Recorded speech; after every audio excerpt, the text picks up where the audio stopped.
শেখ বাড়ির সেই ঝড়ো রাতের পর রাফিদের ফ্ল্যাটের সকালটা ছিল অদ্ভুত রকমের শান্ত। গত রাতের ঘটনা প্রবাহ যেন একটা সিনেমার মতো তার চোখের সামনে ভাসছিল।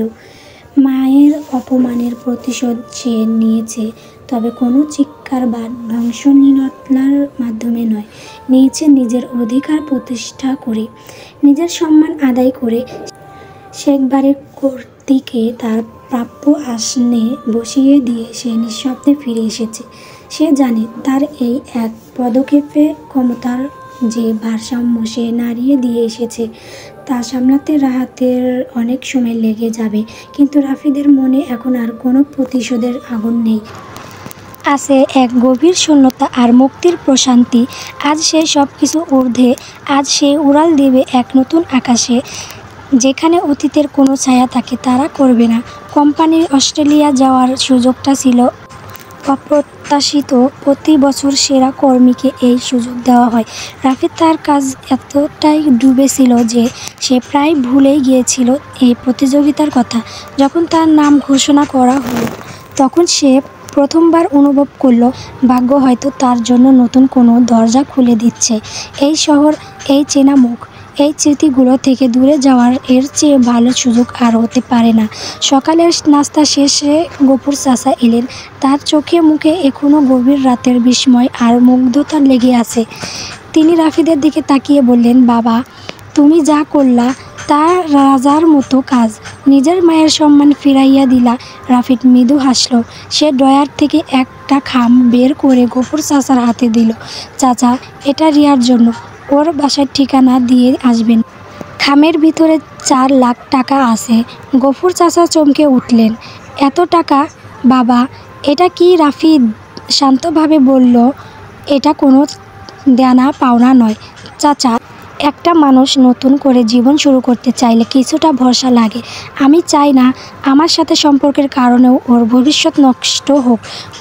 এটা ওর কাজে লাগবে। এরপর রাফিদ তার সবচেয়ে কঠিন কথাটা বলার জন্য প্রস্তুত হলো। সে গফুর চাচার কাঁধে হাত রেখে বলল, চাচা, আমি তো আজ চলে যাচ্ছি। আপনি আপনার পরিবারকে গ্রাম থেকে ঢাকায় নিয়ে আসুন। আমার এই ফ্ল্যাটেই থাকবেন। আমি প্রতি মাসে আপনার আর আপনার পরিবারের খরচের জন্য টাকা পাঠিয়ে দেব। শুধু আমার একটা অনুরোধ রাখবেন। গফুর চাচা অশ্রু সজল চোখে তাকিয়ে রইলেন। রাফিদ বলল, আমি যে টাকা পাঠাবো সেখান থেকে প্রতি মাসে কিছু টাকা আমার মায়ের খাওয়ার খরচের জন্য শেখ বাড়িতে পৌঁছে দেবেন, সরাসরি তার হাতে, যেন তার কোনো কিছুর জন্য কারো মুখোপেক্ষী হতে না হয়। এই কথাটা শোনার পর গফুর চাচা আর নিজেকে সামলাতে পারলেন না। তিনি কান্নায় ভেঙে পড়লেন। বাবা, এটা তুমি কি কইলা? নিজের মারে নিজের কাছে না রাইখা আরেকজনের সংসারে ফালাইয়া রাখলা, রিয়ার মায়ারে সাইরা দিলা, আর এখন নিজেও দেশ সাইরা চইলা যাইতাছো। আমি তোমারে বুঝি নাই। বাবা, তুমি কি কাউরেই ভালোবাসো না? রাফিদের ভেতরটা দুমড়ে মুচড়ে গেল। সে কিভাবে বোঝাবে এই সরল মানুষটাকে, যে মানুষগুলোকে সে সবচেয়ে বেশি ভালোবাসে, তাদের কাছ থেকেই সে সবচেয়ে বেশি আঘাত পেয়েছে। এই ভালোবাসাটাই তার সবচেয়ে বড় দুর্বলতা, তার সবচেয়ে বড় পিছু টান। এদের সামনে থাকলে সে কোনো দিনও নিজের সাথে করা অন্যায় বলতে পারবে না, নতুন করে বাঁচতে পারবে না।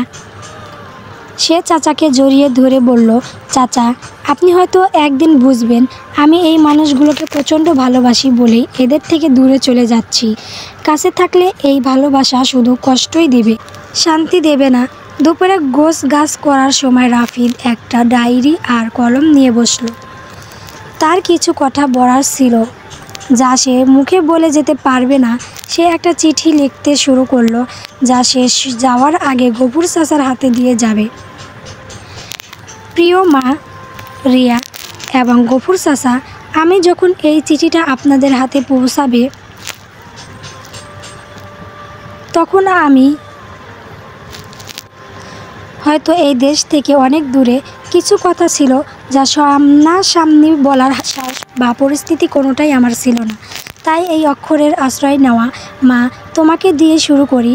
আমি জানি তুমি আমাকে কখনোই মন থেকে ভালোবাসতে পারোনি। ছোটোবেলা থেকেই দেখতাম রাহাতের জন্য তোমার চোখে যে স্নেহ ঝরে পড়তো, আমার জন্য সেখানে থাকতো এক উদাসীনতা। আমি কারণ খুঁজতাম, নিজেকে দোষ দিতাম। অনেক পরে খালামণির কাছে শুনেছিলাম আমার জন্মের দিন নানা ভাই মারা গিয়েছিলেন। সেই শোক হয়তো আমার প্রতি তোমার ভালোবাসার পথে দেওয়ালে তুলে দিয়েছিল। আমি তোমাকে দোষ দেই না মা, পরিস্থিতি মানুষকে অনেক কিছু করতে বাধ্য করে, কিন্তু আমিও তো তোমারই সন্তান। তোমার একটুখানি স্নেহের জন্য আমার ভেতরটা হাহাকার করতো। যাই হোক, আমি তোমাকে শেখ বাড়িতে তোমার রানীর আসনে ফিরিয়ে দিয়ে এসেছি, কারণ দিনের শেষে তুমি শেখ বাড়ির কর্ত্রী আর আমার মা। তোমার সম্মান রক্ষা করা আমার দায়িত্ব ছিল। আশা করি রাহাত তোমাকে সেই সম্মান দেবে। আমি দূর থেকে তোমার খোঁজ নিব। ভালো থেকো মা। রিয়া, তোমাকে কি বলবো?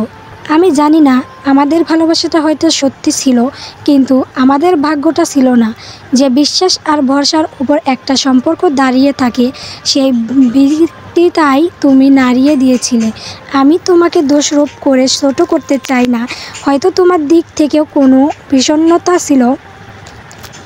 ডিভোর্স পেপারে তোমার সইটা দেখে বুকের ভেতরটা ফাঁকা হয়ে গিয়েছিল, কিন্তু আমি জানি এটাই আমাদের দুজনের জন্য সঠিক সিদ্ধান্ত ছিল। জোর করে ধরে রাখা সম্পর্কের চেয়ে সম্মানের সাথে বিচ্ছেদ শ্রেয়। তোমার জন্য কিছু টাকা পাঠিয়েছি, এটাকে আমার করোনা ভেবো না, এটা আমার শেষ দায়িত্ব। আমি চাই তুমি নিজের পায়ে দাঁড়াও, নতুন করে জীবনটাকে সাজাও। তোমার জন্য আমার কোনো অভিযোগ নেই, শুধু শুভকামনা রইল। গফুর চাচা, আপনি আমার বাবার মতো। যে সময়ে আমার নিজের লোকেরাও পর হয়ে গিয়েছিল, তখন আপনি আগলে রেখেছিলেন। আপনার ঋণের কথা আমি এই চিঠিতে লিখে শেষ করতে পারবো না। আমি জানি আমার সিদ্ধান্তে আপনি খুব কষ্ট পেয়েছেন। আপনি ভাবছেন আমি সবাইকে ছেড়ে পালিয়ে যাচ্ছি না চাচা, আমি মুক্তি খুঁজছি। আমার মা, রিয়া, এরা আমার জীবনের সবচেয়ে বড় অংশ, কিন্তু এদের দিকে তাকালে আমার শুধু মনে পড়ে যায় বঞ্চনা আর প্রতারণার কথা। এই স্মৃতি নিয়ে আমি বাঁচতে পারবো না। আমার ভেতরের মানুষটা মরে যাবে। তাই আমার এই দূরে যাওয়া পিছু টান না রাখার জন্যই আমি রিয়াকে ছেড়ে দিয়েছি। মাকে তার সম্মানের জায়গায় রেখে এসেছি, কারণ আমি জানি এরা আমার সাথে থাকলে আমি সারা জীবন অতীতের ক্ষতই আটকে থাকব। আপনি আমার পরিবারকে নিয়ে এই ফ্ল্যাটে থাকবেন, এটাই আমার শান্তি। আপনি ভালো থাকলে আমি বুঝবো আমার এখনও কেউ আছে। বিদায়, ইতি, রাফিদ। চিঠিটা খামের ভরে রাফিদ সেটা যত্ন করে রেখে দিল। বিকেলে এয়ারপোর্টে উদ্দেশ্যে রওনা হওয়ার সময় তার ভেতরটা অদ্ভুতভাবে শান্ত ছিল। গাড়িতে গফুর চাচা আমার পাশে বসেছিলেন, তার চোখ দুটো ফোলা। গফুর চাচা এয়ারপোর্টে পৌঁছাতেই গাড়ি থেকে নেমে পড়ল। এয়ারপোর্টের পৌঁছে একটা প্রত্যাশিত দৃশ্য অপেক্ষা করছিল রাফিদের জন্য। গফুর চাচার পাশে দাঁড়িয়ে আছে রিয়া, পরনে সাধারণ একটা সালোয়ার কামিজ, মুখে কোনো প্রসাধন নেই, চোখ দুটোই রাজ্যের বিষণ্ণতা, কিন্তু কোনো অভিযোগ নেই। এই প্রথমবার সে রাফিদের একটা কথা রেখেছে, বিদায় দিতে এসেছে। রাফিদ গফুর চাচাকে বলে দিয়েছিল রিয়া যেন শেষবারের মতো একবার এয়ারপোর্টে আসে। রাফিদ গাড়ি থেকে নামলো, রিয়া কয়েক পা এগিয়ে এলো। কোনো কথা হলো না, দুজনের চোখেই ছিল হাজারো না বলা কথার ভিড়। রিয়া চোখ বেয়ে দুফোঁটা জল গড়িয়ে পড়ল। সে আঁচলে মুখ ঢাকলো। রাফিদ গফুর চাচার দিকে এগিয়ে গিয়ে চিঠিটা তার হাতে দিল। চাচা, এটা রেখে দিন, আমার ফ্লাইট কল করার পর পড়বেন, আর সাবধানে থাকবেন। গফুর চাচা তাকে শক্ত করে জড়িয়ে ধরলেন। নিজের খেয়াল রেখো বাবা। এরপর রাফিদ শেষবারের মতো রিয়ার দিকে তাকালো। মেয়েটা ফ্যাল করে তাকিয়ে আছে। রাফিদ শুধু আলতো করে মাথা নাড়াল, যার অর্থ হয়তো ছিল ভালো থেকো। তারপর আর পেছনে না তাকিয়ে সে ঢুকে গেল ডিপাচার লাউঞ্জের দিকে। কাছের দেওয়ালের ওপাশে দাঁড়িয়ে থাকা দুটি বিষণ্ণ মুখকে পেছনে ফেলে শেখ বাড়ির বড় ছেলে এগিয়ে চলল এক নতুন জীবনের পথে। বিশাল প্লেনটা যখন রানওয়ে ছেড়ে আকাশে উড়ল, রাফিদ জানালা দিয়ে নিচে ঝাপসা হয়ে আসা ঢাকার দিকে তাকালো।